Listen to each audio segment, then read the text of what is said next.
women who have never been married and never had children have out-earned men who have never been married and never had children. This is since the 1970s.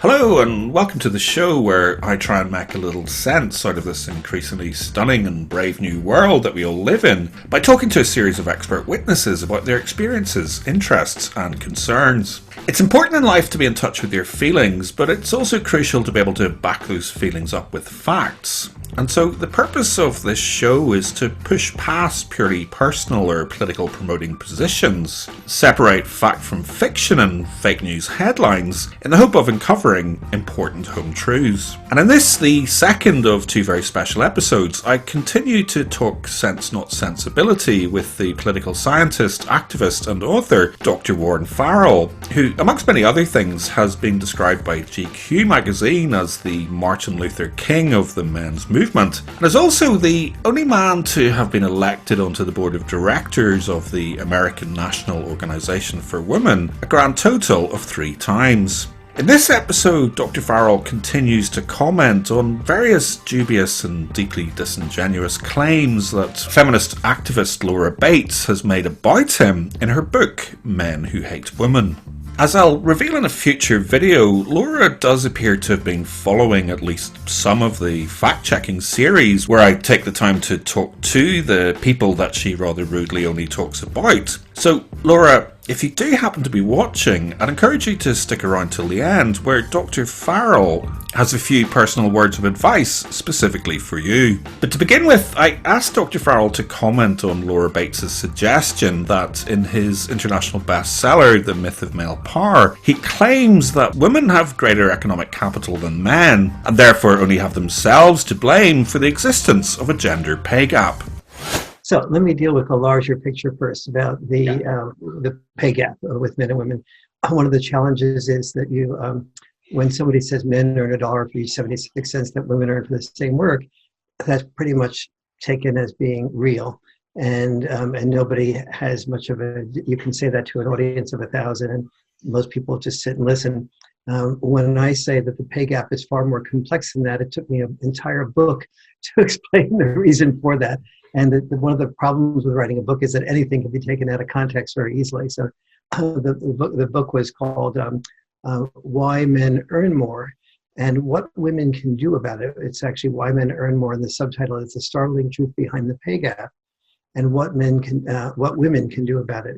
And it was intended as a female empowering book.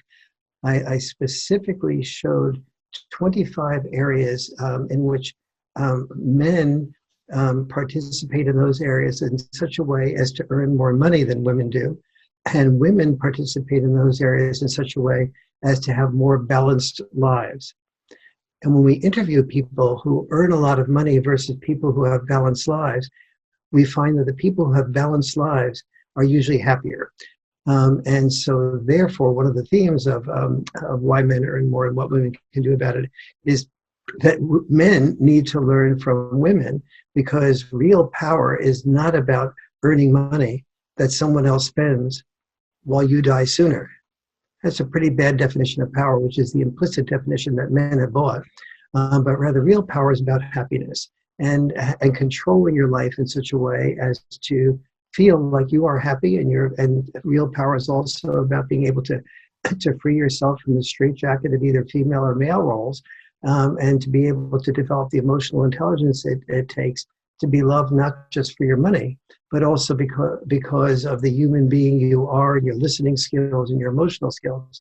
And the type of thing that what we've done with men in terms of valuing them, either if they've been disposable in war or been disposable in the workplace, is we've valued men for their wallets and not for their emotional content. And so oftentimes women go to other women for their emotional support. But they stay married many times to the men, particularly if they don't work outside the home. They stay married to the men because they need the money. And and a man growing up and feeling loved because he's a good wallet is not my definition of my primary desire as to the way I feel loved. And so we would want to feel loved. So that's the super big picture. On the smaller picture of things is looking at learning what is it that men and women do so differently in the workplace. And each of those things turns out to be trade-offs. So for example, we hear that men earn more money than women for the same work. So here's all the problems with that. Feminists will say, well, even full-time working women earn less than full-time working men. Well, as I investigated that, I found that full-time working women do earn less than full-time working men. However, the way full-time is defined is anyone who works 35 hours a week or more. And women are far more likely to work 36 hours a week in the workplace. This is all work in the workplace. Women do a lot of work at home. More work at home in many areas inside the home than men do. Men do more work to contribute outside the home than women do. And so looking at that issue of hours per week, women work closer to 36 hours a week. Men are more likely to work closer to 45 hours a week on the average. So you're comparing apples and oranges just in terms of time work. But you're also comparing apples and oranges in 24 out of the other 25 different areas. So for example, just to give you another bigger picture before I give you more examples, since the 1970s, women who have never been married and never had children have out-earned men who have never been married and never had children. This is since the 1970s. Now, women who have never been married and never had children earn 17% more than men who have never been married and never had children. But it was still a substantial amount more, even as early as the 1970s. And for 50 years, we've been believing that men earn more money than women for the same work. Well, if they do, why is it these never married women who have never had children out-earn men? And one of the reasons is that never married women don't remember. This is not married women. This is women who have never been married. Women who have never been married oftentimes sense that they're going to not be likely to be married, and they tend to put more effort into their work. Whereas with the pay gap is not about the gap between men and women. What it's about the gap is between dads and moms. Once a man and woman marry and have children, it's then that the man is far more likely to give up jobs that he loves to do, like being a musician or an elementary school teacher or an artist or a writer. I've known many, many men who wanted to write the great American novel. My own father said to me when he saw that I was good at writing, and he said, "Warren, I just want to warn you, do not ever try to become an author." And I go, "Why? That's what everybody praises me for." And he says, "Because only 1 out of 100 authors get published. And among the ones that do get published, the average author only makes about $5,000 a year." And so you can't support a wife and children on $5,000 a year, and you only have a chance in 100 of getting to that $5,000 a year. And besides, most authors don't even finish their books to get them to the publisher. And so you're really setting yourself up for not being loved, not having a family, not having children. And so it was only after I published my 3rd book and received a decent advance that my father says, "Well, okay, maybe you overcame all the odds and became an author, but be careful." And so but so many men that I know, particularly because I was brought up to be a teacher, and a very high percentage of men that I know who were teachers loved teaching. that was their passion. But the moment they had children, they found themselves giving up their classroom teaching to be an administrator, because being an administrator paid more. But it also took away, oftentimes, it took away all their freedom to do what their passion was. I've known many musicians who have given up gigs, not gigs, but the whole lifetime of aspiring to be a wonderful musician, because when they had children, they knew that trying to become a musician was too risky. Trying to become an artist is too risky. Trying to become a writer is too risky. If you look at the backgrounds of Picasso and the huge arguments he and his father got into because of Picasso being so irresponsible as to be a painter. The greatness is not seen until retrospect, and so many men, they just give up doing the things that can't support their family. And so the very important thing here to remember is, one of the things I found when I did the research for Why Men Earn More is that the higher the pay, the more likely it is that the job will be unfulfilling. Fulfilling jobs tend to pay less. The road to high pay is a toll road. You give up doing what you want to do. And among the things I found out that men gave up was they not only worked longer hours at work, but they tended to be involved. They didn't have psychological checkout jobs. When they were home, they were mentally working. When they were on weekends, they were often taking homework and trying to figure out when they could fit it in. And so it wasn't just the hours in the workplace. It was oftentimes that the men who earned more than women did were much more likely to be working at nights and working evenings. They were much more likely to move to locations that nobody wanted to move to. Maybe in the United States, I hate to say this, a location that nobody wants to move to, let's just say, North Dakota, someplace like that. And there was, and in those places, they didn't have a lot of, they got more money for a particular area, for a particular time period. That's what the company needed, but it wasn't what they needed. It wasn't what their family needed. It wasn't what they wanted. It wasn't where they needed to be. And so the big mistake that feminists have made, and I was on the board of directors of the National Organization for Women in New York City, as you mentioned at the outset. So I was, I think I was probably the world's leading male feminist. And what I and other feminists were saying was that men have all this privilege and we have all this power.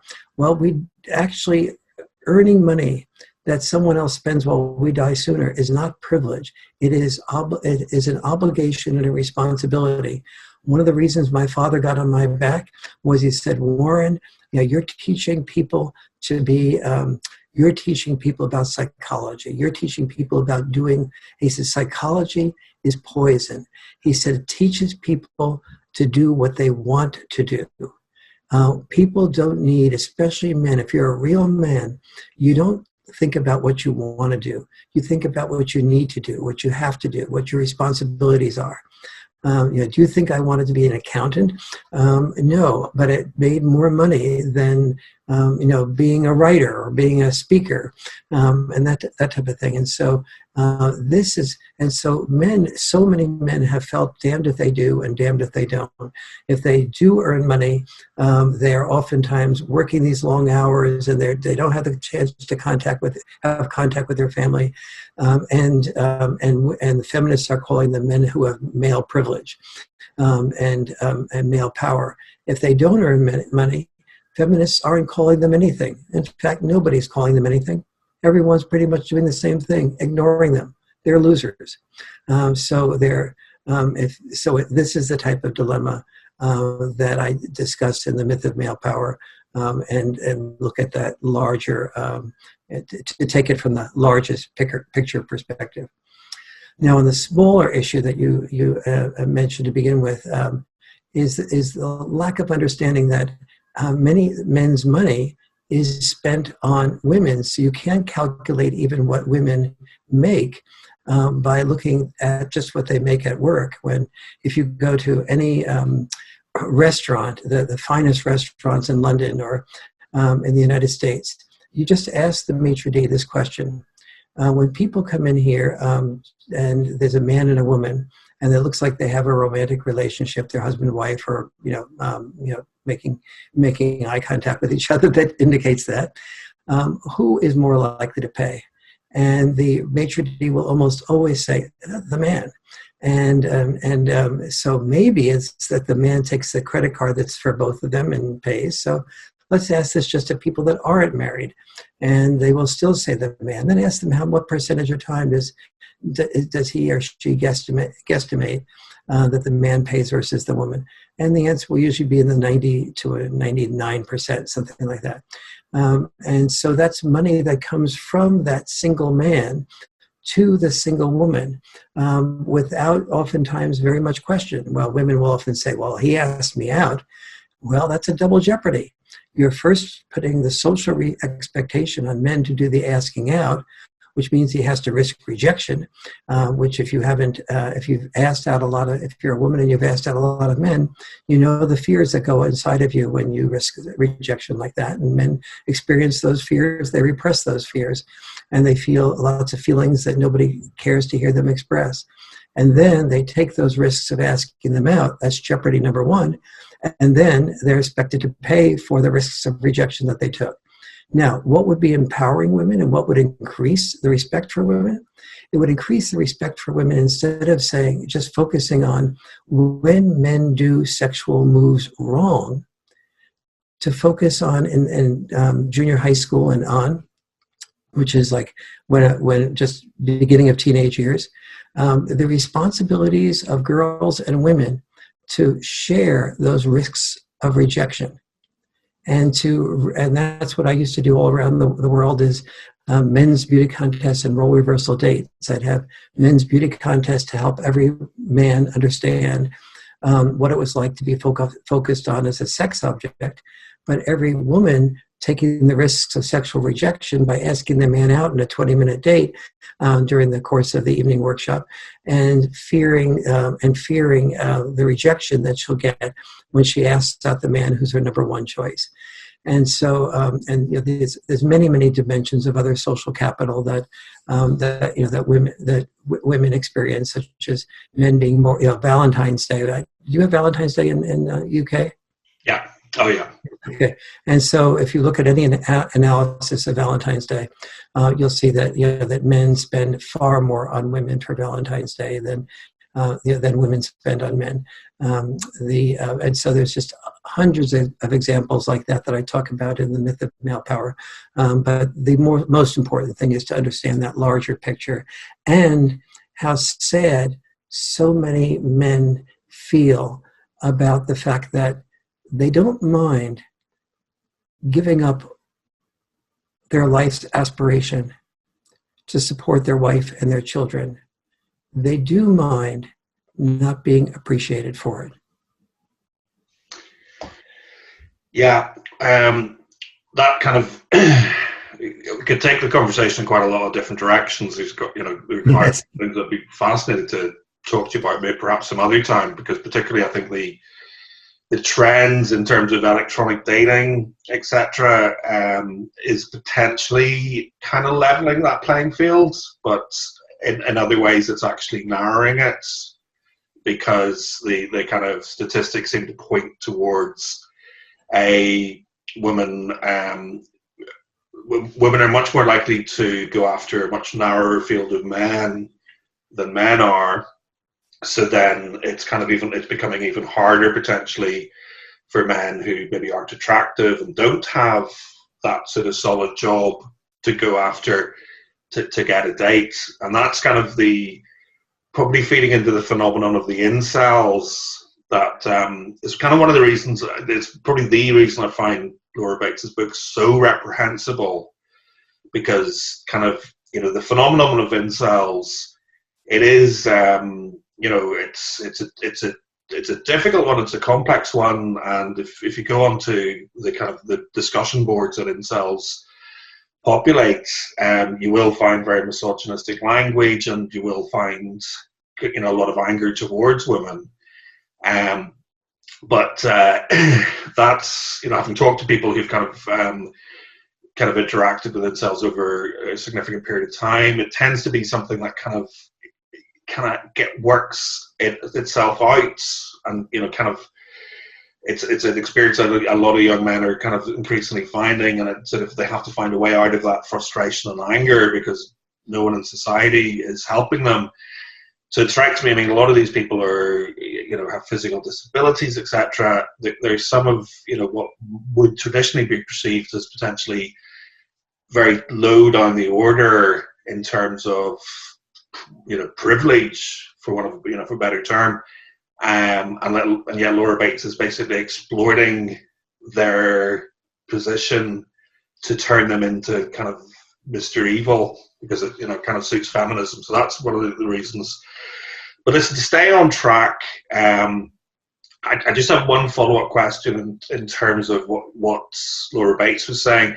And it's interesting what you're saying, that even since as far back as the 1970s, unmarried women were earning more than unmarried men over their lifetime.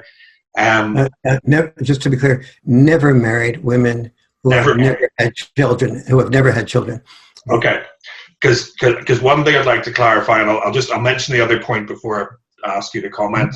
One thing I'd like you to clarify is kind of in perhaps in more recent times, is there any overlap with, because the trend now seems to be that it's women who don't have children, so that they may be married. So I think for example, quite a few world leaders, Angela Merkel, Nicola Sturgeon in Scotland, they are married, but they don't have children, and that's perhaps one reason why they have had the ambition to go all the way to the top. Mm-hmm. So I'm just curious whether there's any correlation with, is it about marriage or is it about children specifically? It's children. Children, yeah. No, that's fine. Children, the key issue, yes. And then the other follow-up is I suppose the flip side of the pay gap is what I define it as the spend gap. But I don't think it's ever officially been defined as anything, but it is recognized that in terms of spending power, and in terms of kind of all trends that point towards, whether it's the way products are marketed, they're predominantly marketed at females because they're more likely to be making, not just doing the shopping, but making the decisions about the holiday or the car, etc. And that about 80% of retail outlets are geared towards females. So, obviously, there is, the bottom line is kind of women spend more money, they put more money back into the system or whatever, and obviously there's a transfer of wealth there. So I'm just wondering, is that partly what you were kind of getting at in, let's see, but Bates's quote is, women have greater economic capital than men because they give them money to do the shopping. Is that? So that would be a very simplistic version of it, but yeah. you were getting at the deeper dimensions of it. So go to any marketing person on almost any clothing product, or and a great many of the decisions about what is to be bought around the house, the refrigerator, the stove, the tea, and so on. And you will find that the marketing is slanted toward the people most likely to buy it. And it's also another subtle level of marketing too. If you talk to, so we have a home in Marin County in Mill Valley, and we have 2 fireplaces. And any real estate person will tell you, oh, it's really good to have a fireplace because women love fireplaces.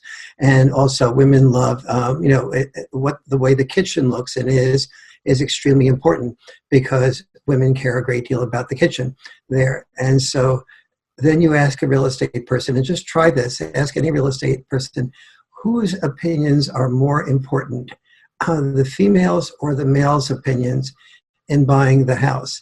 And almost every real estate person will say, I haven't even heard a single exception to this rule in the United States, will say, oh, definitely the women's. And it usually won't even be, they don't even have to sort of miss a beat in that. So here's a purchase Maybe in an urban area or a nice area, it's $1 million purchase or £1 million purchase, the biggest purchase you make in your lifetime, probably. And and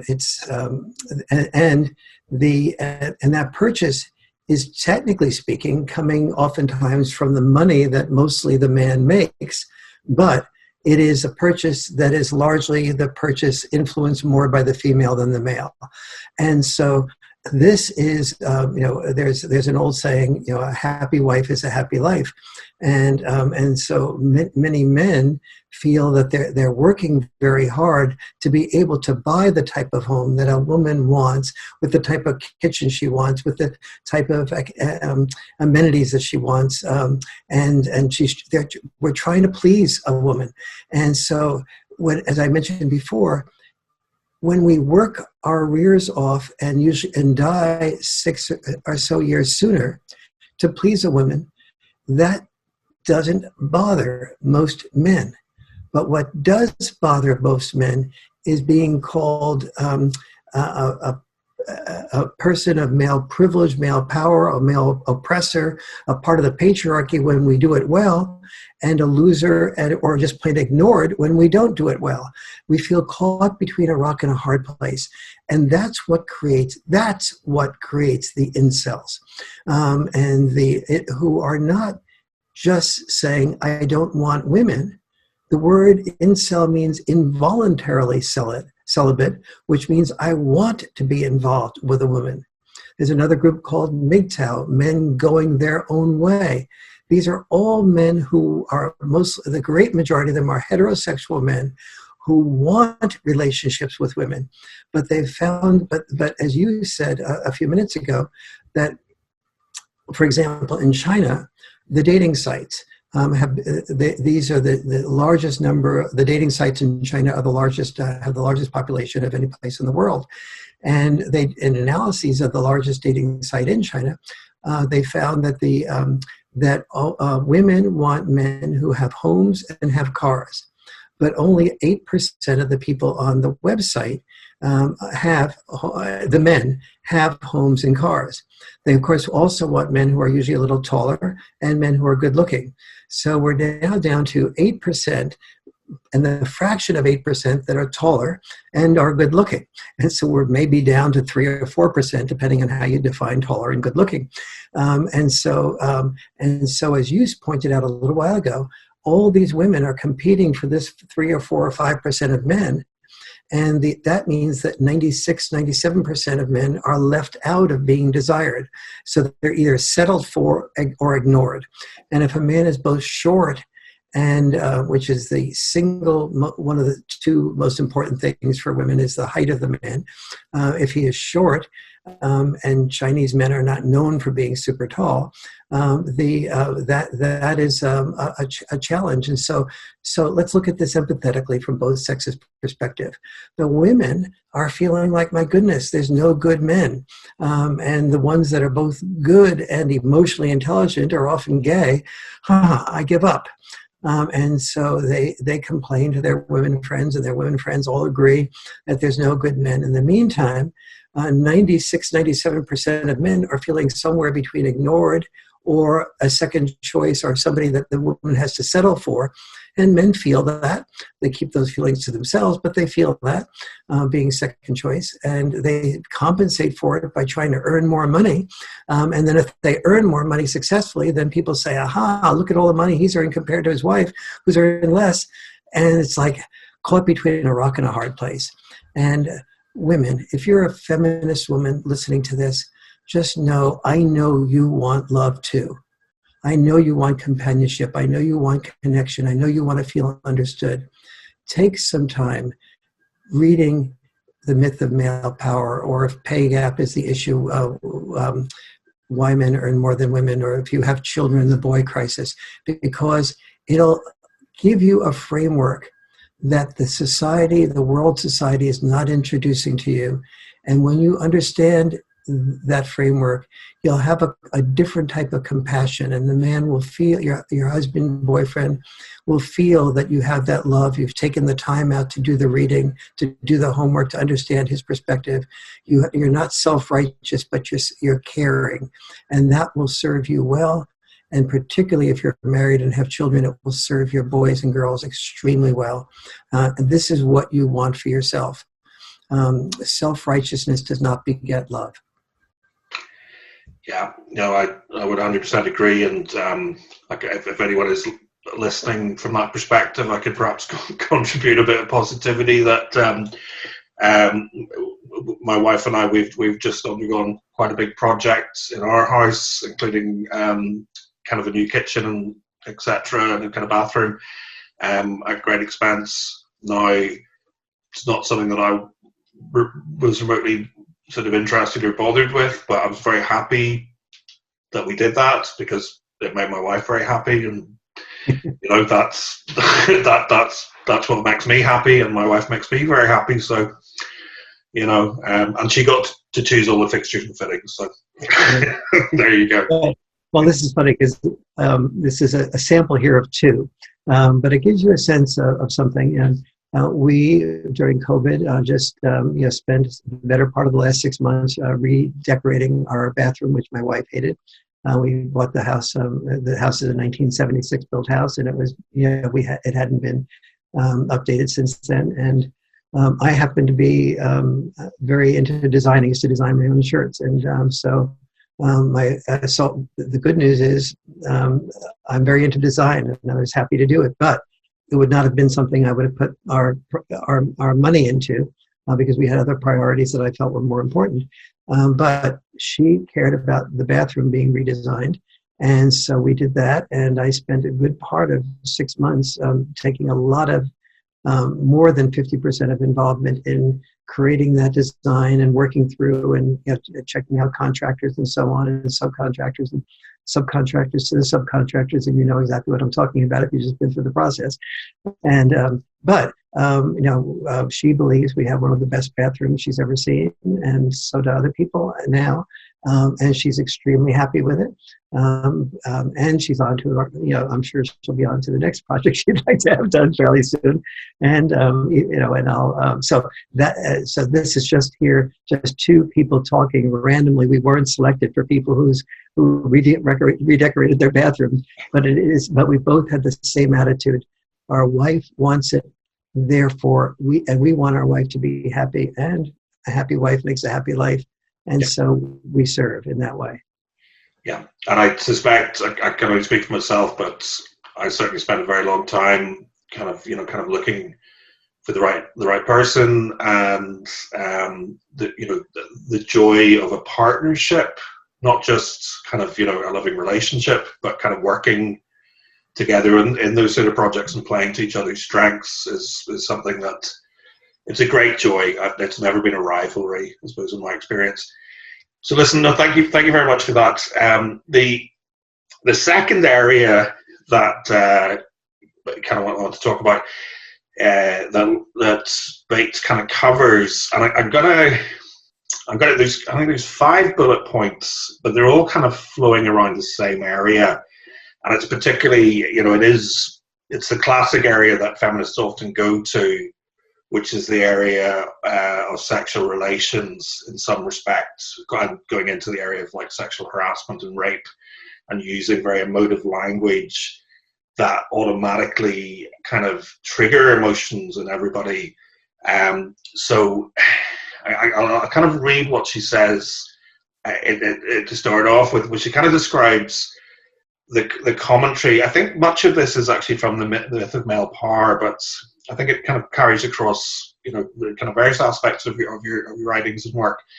But she describes kind of these comments as a sort of foreshadowing of the incel pickup artists and men's rights activist movement that she's very much kind of focusing in her book, and kind of essentially trying to frame as domestic terrorists, kind of in terms of kind of sexual terrorists, but very much in that framework of terrorism. So she claims that you've asserted and believe, and I'll go through them, and then we can either individually talk about them, or you may just want to talk about them in the round, because I do think they're kind of hitting, they're accusing you of similar types of kind of wrong think. Let's just take one at a time, so I can. Okay. Well, that's no problem. I think kind of the first one I think is definitely from Myth of Male Power. Which is that women have, like men obviously have power in different areas or different sort of advantages. Women have cleavage and miniskirt power, which gives them greater social advantage. So what would you say to that? Yes. Okay. So let's work with that for a minute. First, you mentioned about incel and pickup artists and the leading to that. Well, the incel, by definition, is involuntarily celibate. He's not a pickup artist. He's not doesn't care about pickup artistry. Oh no! I mean, she does make the distinction, but she also just very much kind of lumps them all together. All the evils and they're all misogynists, essentially. Yes, exactly. So here's what I think is an accurate understanding of this. Yes, there is on sites of incels and MGTOW, men going their own way. There are misogynists, what I would call misogynist comments, and what I know every feminist friend of mine would agree with are misogynist comments. So let's just acknowledge that and then move to two very important things. Go to a cafe at some point when the cafes are back open again, and listen to a group of women talk about their husbands, about their boyfriends, about their exes, and you will hear misandry all over the place. He's a typical man. He did this. He was such an a-hole. He's such a jackass. On and on, you'll hear negative things about he's a typical man. This is so ingrained in our culture that even the title of one of my books, Why Men Are the Way They Are, is an anti-male title. It is Why Men Are the Way They Are, which is objectifying the men. But I needed to do a title like that because women think about, the way they are? And there is an objectification in that. I just happened to rip out of the paper yesterday from the New York Times this headline. I'll read it because it may be hard to read here. They opened fire on everybody.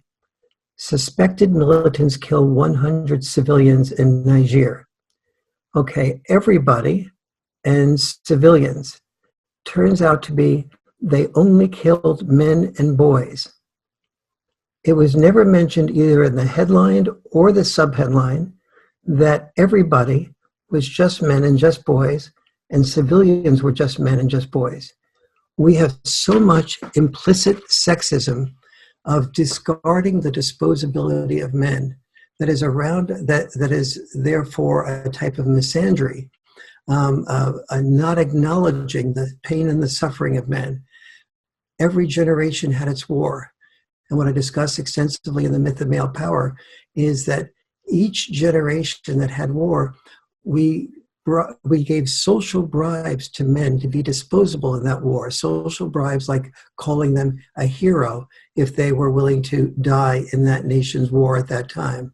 We would be under Nazi rule now if it wasn't for the millions of men that were willing to die to prevent Nazi rule from happening. But if that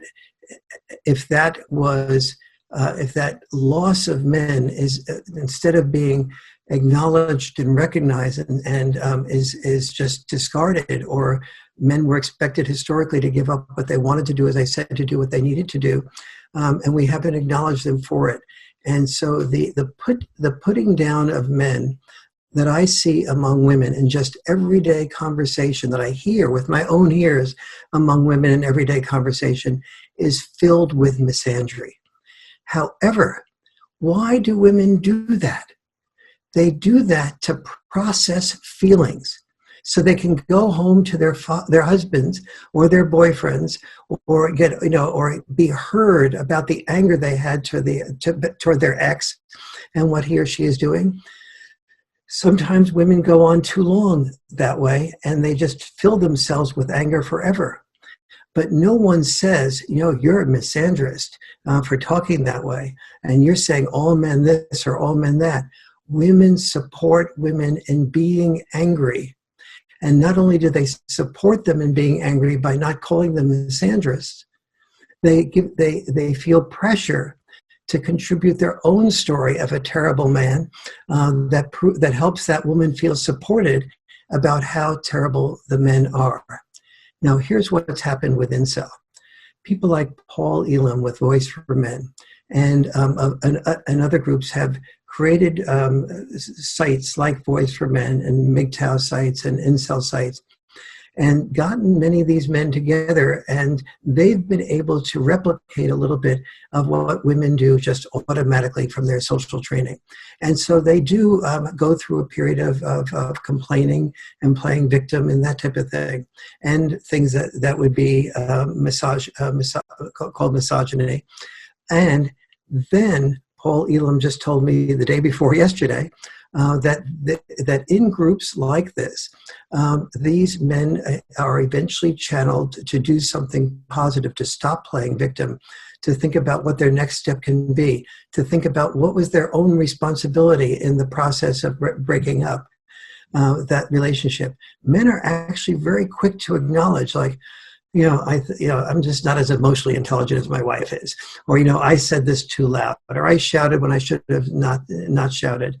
And in men's groups, it is not very masculine to complain. Masculinity and complaining are on the opposite ends of the spectrum. Femininity and complaining are aligned for this reason.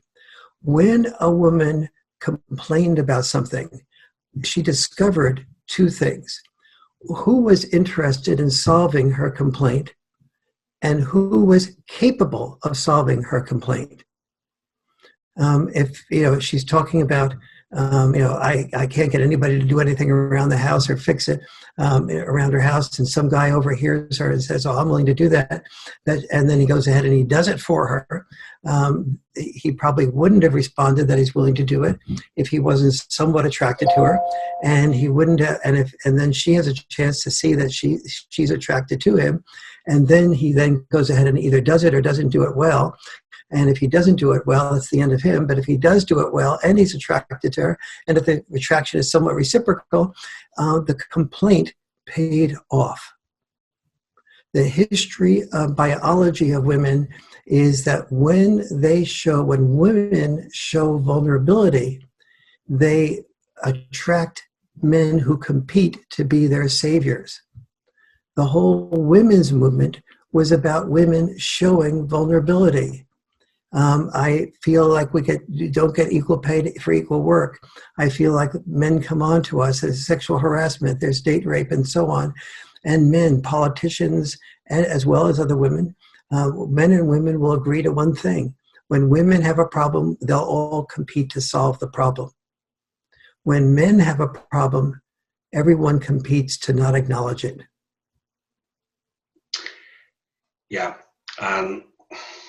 I guess kind of, obviously knowing your kind of wisdom in this area, I've got to ask the question, in your opinion, when it comes to kind of men as a group and women as a group, do you think that, I suppose the thing is that the feminist ideology exploits both the victimhood of women, but also kind of refuses to, really shuts down any sort of imbalance or inequality that men experience. That that's the way that works. Now, do you think that the majority of women are not? I don't believe truly feminists in that in terms of that ideology. They kind of pretty much, they might see the world slightly differently to men, but they want the same things ultimately.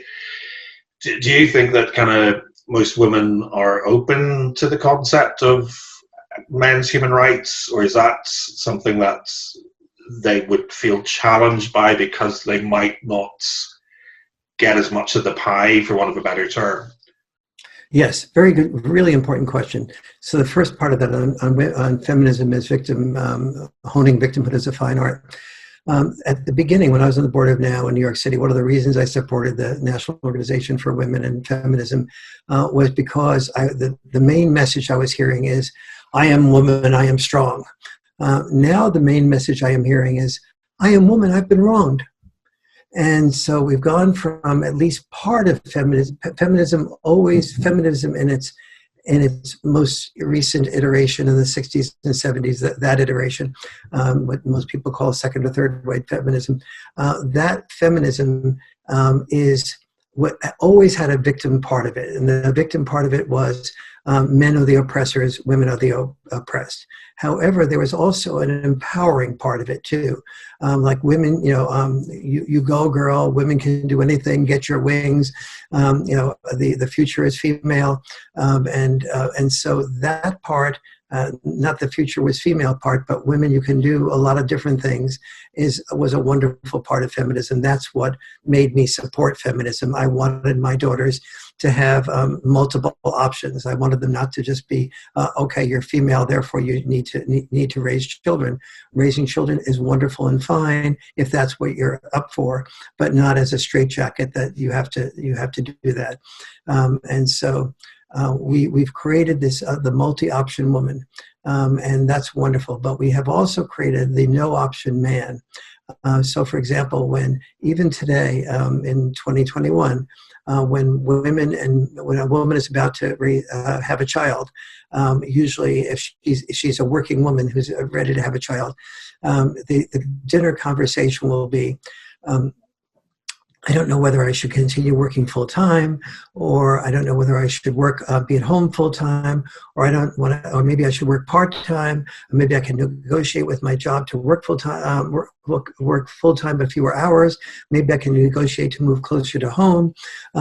This type of thing. All this internal dialogue. The man is sitting by and going. His option number one is he can work full time. Option number two is work full time. Or option number three is work full-time. Her options are work full-time, children full-time, some combination of both. And so, if he's a working class man, it may be working two jobs. If he's a white-collar person, a corporate person, it may mean just working more hours, or be more willing to move or do all the things I talk about in the 25 things that men do differently than women once they have children. And so there's... So these types of, the acknowledgement of men for these types of sacrifices has led to so much of feminism being about, we are the oppressed ones, we're earning less money for the same work, combined with we can empower you to earn as much, but we're not going to trust that any company that hires more men than women, when women could do a better job than men, will soon undermine itself, because some other company will hire more women to do that job for less money, and they will out-earn you. Capitalism has built into it its own punishment for people who discriminate against the people who have the most merit, because it takes the greatest amount of merit to be able to succeed economically and to outdo your competitors. But instead, feminism has not said, good point, Warren. We didn't think about the fact that capitalism has built into it its own punishment system for jerks who discriminate against the people who can do more effective work. But rather, they focus completely on things like affirmative action, and that is, we want to make sure that there are so many people, this percentage of women at least, on the boards of, or in Parliament, or in Congress, and so on. And affirmative action it loses the respect of men.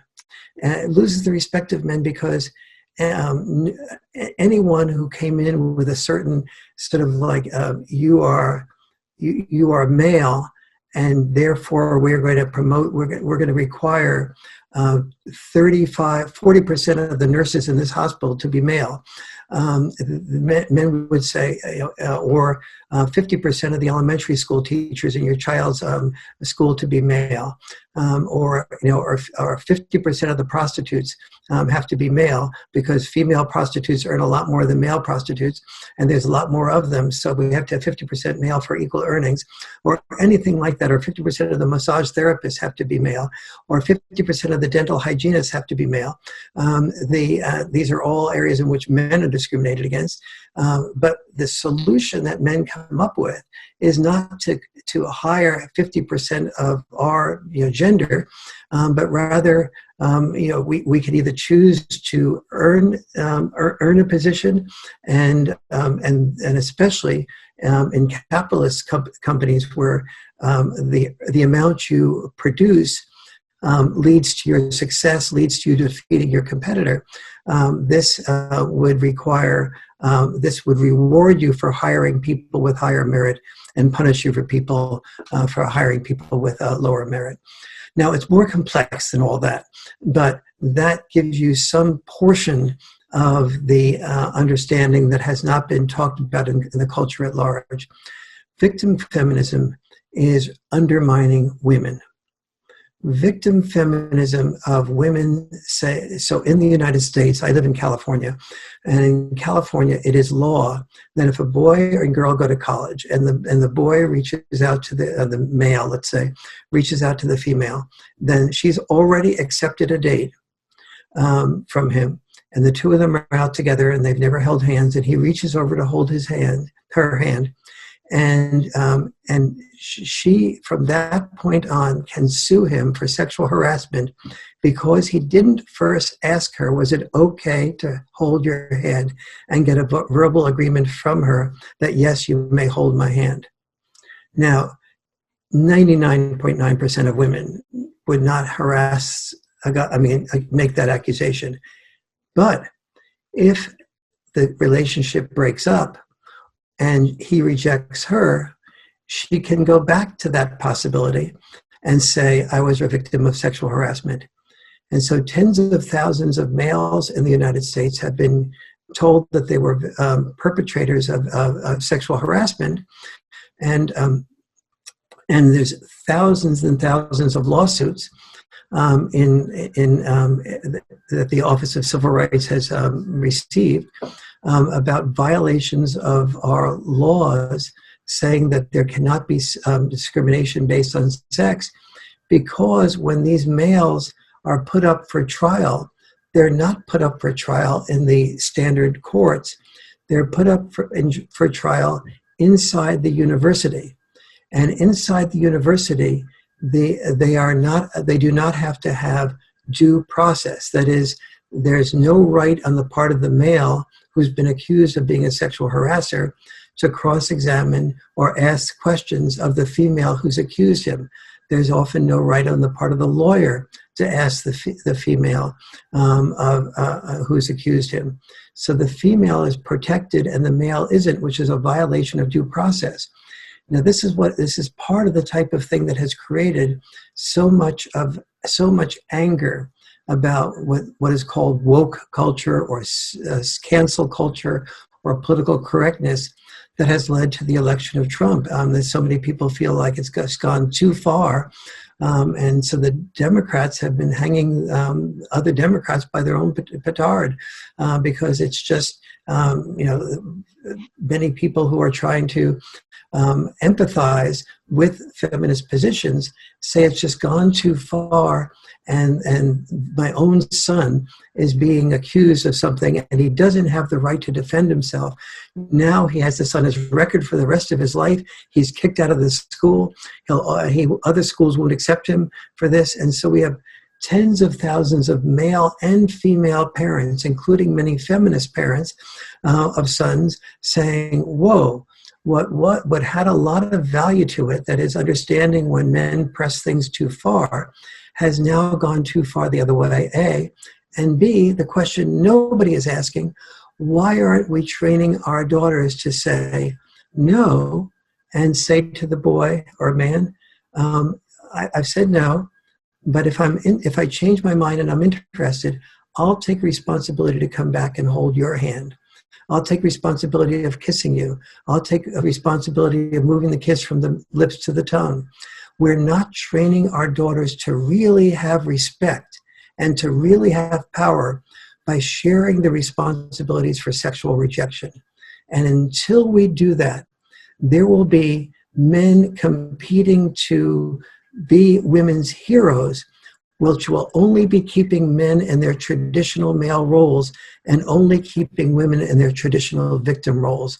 So the next evolutionary step of female empowerment is sharing responsibility and increasing the respect people have from you by being responsible and accountable, rather than the fear that men have of you, for potentially being able to turn on them at any time with an accusation that has two sides to it, but only one side is allowed to be aired.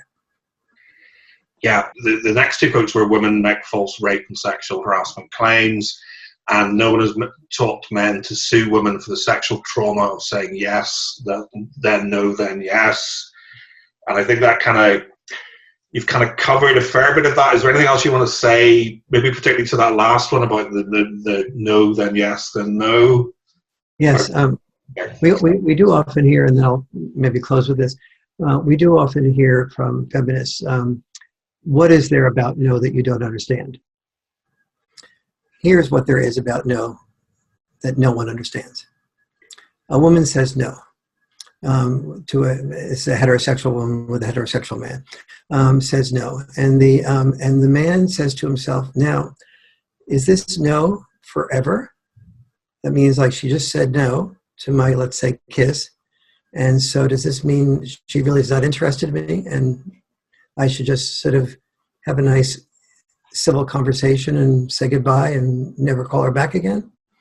So does it mean no until maybe a potential next date? Or does it mean no until maybe I talk less about myself and more about her? Or does it mean no until I talk more about myself because she doesn't know me well enough and less about her? Or is it no until maybe I put on some music that's more appropriate for us to dance to together and help get us in the mood? Or is it no until maybe another glass of wine or champagne, or maybe smoke a little grass, and we can get more relaxed together? Or is it no and because she's getting a little tired and she wants maybe coffee? And those are all the things. Is it no because I haven't done this, that, or the other things? And then how long does that no last for? Is it no because she told me she was Catholic and she was brought up very strictly, and so if we were getting into some heavy necking and stuff like that, she feels I won't respect her if she doesn't say no, because and we'll end up maybe being sexual in 10 minutes, and she will feel like she hasn't done her duty to sort of hold up the process. So that's a little bit of what's not understood about when somebody says no. The nuance, body language is far more important than verbal language. If when I was single before I met my wife some 26 years ago, and I would be with a woman, oftentimes if I was ready to enter a woman and if I wasn't feeling panting and enthusiasm, I would often say to her, I'm not sensing a real enthusiasm. Are you sure you want me to enter you? And I have to say, it's only happened twice in my life, and both times the woman just broke down in tears that I would even ask that question. And I say to every man out there, if you have any doubts about a woman's enthusiasm, ask that type of question, because it'll show that you care more about the woman than you do about taking care of your own sexual appetite. And so there's a lot of responsibilities I ask men to take, but it's also, we have to understand that the body language of sexuality, the nuances, the clothing you wear, the way you hold yourself, the way you smile, the way you wink, those things, those give far more powerful sexual signals than words alone. Any woman that's saying, "Oh no, oh my God, no, oh no, please, please, please, no," is giving a slightly different body language and verbal signals than the nose. Yeah, yeah. No, look, I mean, that's perfect. I mean, I suppose just the one follow-up on that is, she's insinuating sort of that no one has taught men to sue women for that. And I guess that is, I don't know. That's my way of saying the whole thing is ridiculous about suing. And so, we wouldn't want men to be suing women for saying no and then saying yes later. And we don't want to be suing men for reaching out and taking a woman's hand after she said yes to a date. It shows a complete, that type of attitude of suing somebody instead of talking to them shows a complete contempt for women. We need to say for a woman to say, no, I'm not interested in holding hands now, period. And if the man then violates that, say, I need to walk away because I did tell you not to take my hand until I was. But the woman who says no needs to say under what conditions, what's the circumstances she would like to see for any change in that decision, or let the man know there will not be a change in that decision. Yeah, no, that makes perfect sense, and it actually shows a lot of contempt towards you that Laura Bates is trying to literally suggest that you're literally suggesting that men should sue women for them saying no. Listen, thank you very much for your time. I appreciate you're very busy.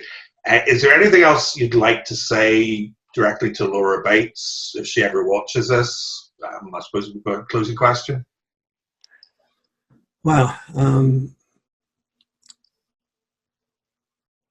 I would hope you would do yourself the service of reading The Myth of Male Power or the Boy Crisis book. Read the Boy Crisis book.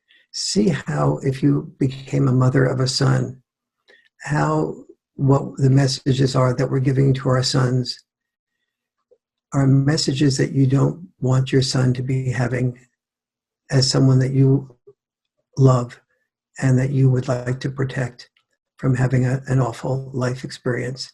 Laura, we're all in the same family boat. When only one sex wins, we both lose.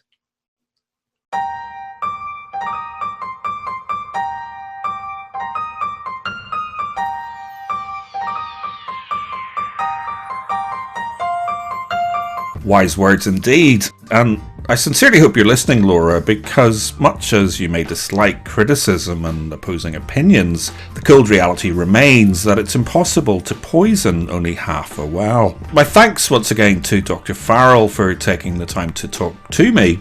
I will of course leave links to his website, and if you haven't yet read his latest book, The Boy Crisis, I strongly recommend that you do, especially if you're the sort of person who claims to be concerned about why it is that schoolboys will sometimes talk back. Thank you very much also for listening, and if you've enjoyed this content, you can help support this channel by liking, subscribing, leaving a comment, and sharing this video with a friend. And as always, if you see an elephant,